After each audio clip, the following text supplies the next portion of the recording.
I've always followed the Festival of Media, and I'm the Chief Operating and Innovation Officer for a quickly growing ad tech company called Curve Interactive.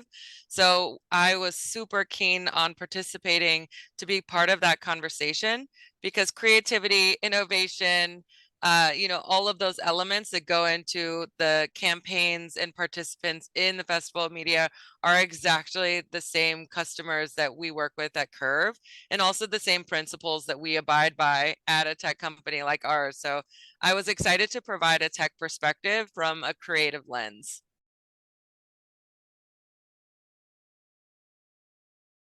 Looking forward to seeing those truly innovative and inspirational perspectives that I perhaps hadn't seen before. Sometimes, from my experience, and not only just at Curve, but in my career thus far, sometimes innovation is actually just looking at something just a little bit differently than you might have seen it before. So I'm very, very excited to see those perspectives from the entries from the different agencies and creative and media companies. But I'm also extremely excited to collaborate with the other judges and to kind of be able to provide my perspective to kind of come up with the best winners, if you will. But I'm really excited to see the, just fresh takes on the industry that we all have been so comfortable in. I'm excited to get uncomfortable and pushed a bit by the work.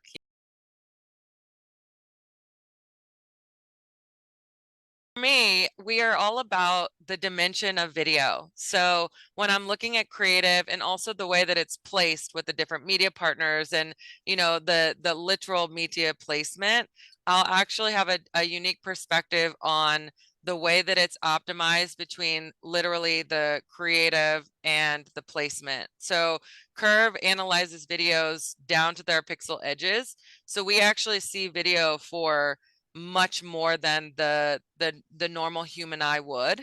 So my perspective will come very, very interestingly and very precise and detailed, if you will, into the media itself and the video itself and how they kind of weaved within one another. If you're just talking about creative separate from the placement, it's the same story though. Like how, what was the thought process behind the entire campaign, the creative, why was it produced in this way? Why was everything inside of the creative, and how did it come together with the actual values and theme of the work? So we look it day in day out, we look at videos so deeply that with of course a technology perspective, that I will kind of be taking that lens. So if I'm sitting down next to somebody who works at a creative agency, I can be a tech slash creative perspective there, because I'm definitely not a creative producer in any way. I'm more so a technologist that needs creative to create a foundation on top of.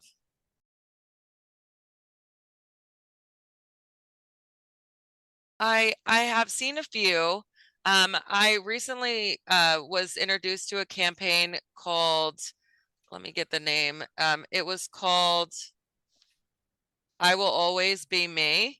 And it was a really, really interesting campaign that Dell and Intel came together on, and they used tech and AI to kind of bring a voice to a sector of people who were actually moving into losing their voice and losing their ability to speak. So that particular campaign really spoke to me. There were quite a few, there's quite a few really, really compelling campaigns out there these days, but that one sticks out to me because I feel like right now people don't know how to think about AI. I could talk to you all day about what AI could do inside of video. So instead of doing that, I thought it was really interesting. This particular campaign, I Will Always Be Me, looking at how Intel and Dell came together to utilize and show AI's impact in a whole different way.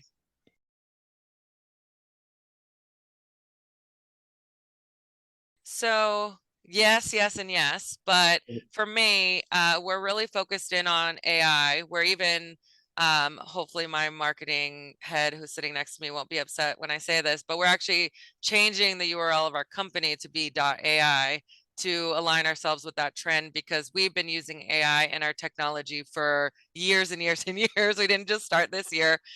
So we're actually very excited about the kind of amplification behind AI. And, we use it to teach our neural nets and to drive efficiency inside of our tech company. So for us, AI allows our teams to focus on strategy, instead of focus on some of the little nitty gritty things that AI can solve for them. And it's allowed us to scale significantly, of course.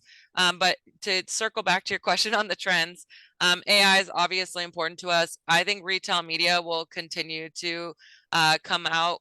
I have a unique perspective on retail media, because retail media is currently very focused on optimizing to, very, very efficient ways of being. And I'm a video ad tech company, so I'd like to see how video and retail media will converge, and I'd like to actually, of course, help with the solution to that. But for us, video is not a super, you don't ever think of video as being the efficiency play in any media buy. And retail media is an efficiency buy. It is all about attribution and driving that sale. So I'm really interested in the trend of converging the conversation between video and retail media. But one additional trend that is in my ear every day, multiple times a day, that you didn't bring up was also this new attention economy. And I'm really, of course, and I didn't set this up.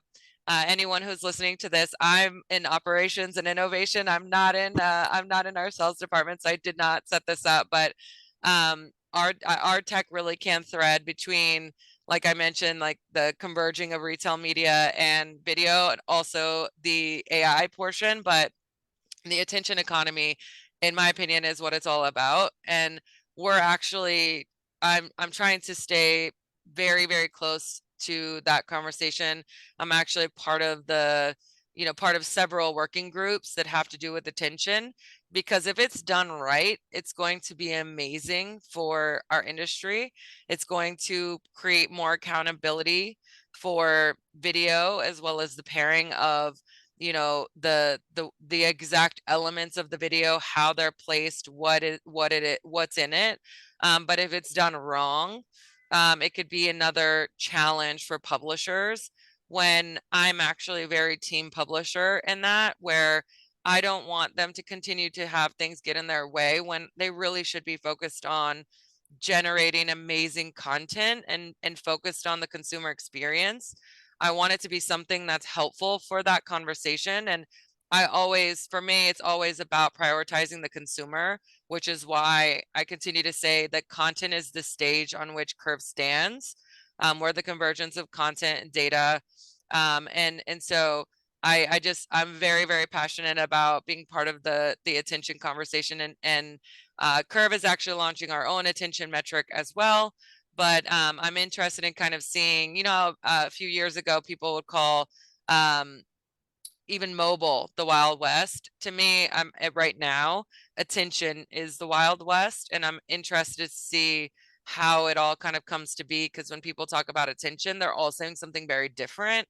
And what will it end up being at the end of the day, I'm very excited about. And I just want to make sure that we all come together as an industry and do it together. And again, kind of circling back to the Festival of Media, that's what I'm very, very excited about with this, is just sitting next to a group of peers and colleagues, and having these amazing conversations together as a unified group in support of upcoming innovators.